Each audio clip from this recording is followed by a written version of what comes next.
Alright, so we're here on Cathcart and Robert Barassa here, trying to get a better view of what's going on here.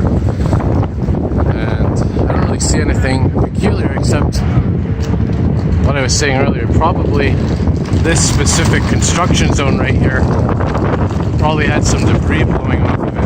It's really close. This whole sector down here, this whole sector here, this whole section of streets probably as a precaution. So really nothing exciting, but you know, another windy day, like I said, cold front moving through, winds of 70 km/h gusts, so that's probably why. And not really any exciting fire engines around here. There's 566 rescue truck.